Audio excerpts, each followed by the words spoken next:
성숙한 그리스도인이 되기 위한 프로젝트 알면 뭐하니 시간입니다. 성경을 그냥 아는 것이 아니라 예수님으로 읽고 예수님 마음 담고 예수님을 따라 살고 그렇게 그리스도인으로 살아내기 위한 시간입니다. 위대한 시작, 하나님의 형상, 창세기 1장 26절부터 2장 25절까지 말씀입니다. 창세기 1장 26절에서 2장 25절 말씀은 사람의 창조와 하나님 형상의 속성을 이야기하고 있습니다. 그래서 오늘의 주제는 하나님의 형상입니다. 사람의 창조를 이렇게 하셨습니다.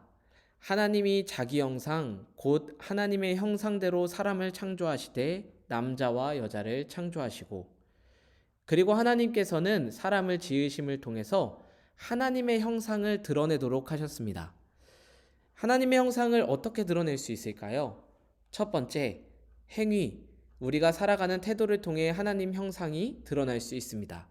두 번째, 관계. 우리가 관계를 이루는 모습을 통해서 하나님의 형상이 드러날 수 있습니다. 세 번째, 본성. 우리의 선한 영혼, 그 본성이 어떻게 살아가느냐에 따라서 하나님 형상이 드러날 수 있습니다. 우리 이 시간 행위와 관계와 본성을 통해 어떻게 하나님의 형상이 드러나는지 오늘 읽은 창조의 말씀을 통해서 살펴보고자 합니다. 행위입니다. 오늘 말씀 1장 26절 말씀입니다. 하나님이 이르시되 하나님의 형상을 따라 우리의 모양대로 우리가 사람을 만들고 그들로 바다의 물고기와 하늘의 새와 가축과 온 땅과 땅에 기는 모든 것을 다스리게 하자 하시고, 이 말씀을 따라 하나님의 창조의 행위를 통해서 하나님께서 자신의 형상을 드러내셨듯이 우리도 하나님이 하늘과 땅을 창조함으로써 하신 일을 똑같이 따라함으로 하나님 형상을 드러낼 수 있습니다. 우리가 이 땅을 만들어낸다고요? 그런 의미가 아니라 우리도 하나님이 우리를 만드신 것처럼 이 땅을 다스리고 이끌어가는 과정 가운데 하나님이 이끌어가는 좋은 방향으로 이 세상을 새롭게 만들어내고 이끌어갈 수 있다는 것입니다. 그때 하나님의 뜻으로 우리가 인도하는 이 땅의 다스림을 통해서 하나님 형상이 드러날 수 있습니다. 또한 하나님이 세상을 별과 식물과 생명체로 채우셨듯이 우리도 번식하여 땅을 생명으로 채움으로 하나님 형상을 드러낼 수 있습니다. 그래서 우리는 하나님이 허락하신 배필을 만나고 그 배필 가운데 가정을 이루고 그곳에서 우리가 함께 생명을 잉태하는 행위는 하나님이 주신 하나님의 형상을 드러낼 수 있는 하나의 방법입니다. 하나님이 땅을 바다와 분리하였듯이 혼란에서 질서를 이루셨듯이 우리도 세상을 향해 조화와 일치를 이루므로 하나님의 형상을 드러낼 수 있습니다. 그래서 이 땅에 많은 죄악들로 인해서 혼란스러운 상황들을 우리가 그리스도인의 모습을 통해 질서를 이루고 조화를 만들어낼 때 그곳에 하나님 나라가 세워지고 우리를 통해 하나님의 형상이 드러날 것입니다. 하나님의 창조를 따라서 우리도 지혜롭게 살아갈 때 하나님의 형상이 드러나는 것입니다. 관계입니다. 오늘의 말씀 2장 7절과 18절에는 이렇게 기록되어 있습니다. 하나님이 땅의 흙으로 사람을 지으시고 생기를 그 코에 불어넣으시니 하나님이 이르시되 사람이 혼자 사는 것이 좋지 아니하니. 하나님과의 관계를 통해 드러나는 형상입니다. 하나님께서 얼굴을 첫 사람의 얼굴에 가까이 대고 코에 그 생기를 훅 불어넣으셨던 장면을 생각해 봅시다. 그 모습과 같이 하나님의 형상은 우리가 하나님께 얼굴을 가까이 마주할 때 우리의 삶에 제대로 드러나게 될 것입니다. 그래서 우리는 하나님과의 관계를 가까이 함으로 하나님 형상이 더욱더 뚜렷해질 거라 생각됩니다.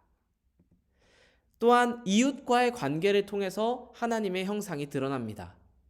아담이 혼자 있는 것을 하나님께서는 좋지 않게 여기시고 하와를 보내어 공동체를 이루신, 가정을 이루신 하나님을 우리는 발견할 수 있습니다.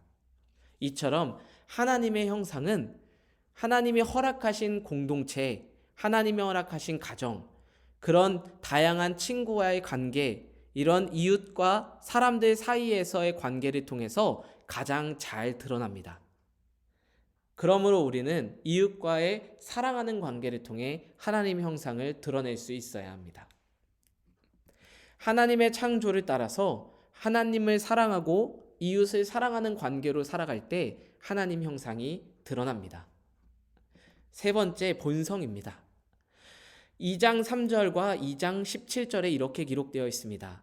하나님이 그 일곱째 날에 복되게 하사 거룩하게 하셨으니 선악을 알게 하는 나무의 열매는 먹지 말라.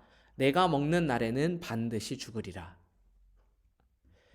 이처럼 거룩한 날을 기억하며 예배하는 마음을 통해 우리의 본성 가운데 하나님의 형상을 드러낼 수 있습니다. 하나님께서는 6일 동안 창조하신 후에 안식하신 일곱째 날에 그날을 거룩하게 하셨다라고 말씀하십니다. 그래서 우리는 주의 날, 주일에 거룩하게 예배함으로 하나님의 형상의 거룩한 본성을 드러낼 수 있습니다. 그리고 그렇게 우리의 본성에 하나님의 거룩함을 새기고 새로운 사람으로 거듭날 수 있는 것입니다. 또한 죄의 본성, 그것은 곧 하나님의 말씀을 어기는 것이며 이 죄의 본성으로부터 멀리할 때 우리는 하나님 형상의 선한 본성을 드러낼 수 있습니다. 하나님께서는 선악을 알게 하는 나무의 열매를 먹지 말라고 말씀하셨습니다. 그런데 여러분 잘 아시다시피 인간의 원죄는 그 말씀을 어기는 데서 시작됐습니다. 이처럼 우리는 죄의 본성에 물들지 않도록 하나님의 말씀을 지키고 따르며 살 때 하나님의 형상의 선한 본성을 우리를 통해 드러내실 겁니다. 그렇게 우리는 하나님의 형상을 드러내면서 살 수 있는 것입니다. 알아두면 쓸모있는 신학적 교리입니다. 하나님께서는 그래서 참 하나님의 형상을 예수님을 통해서 우리에게 보여주셨습니다.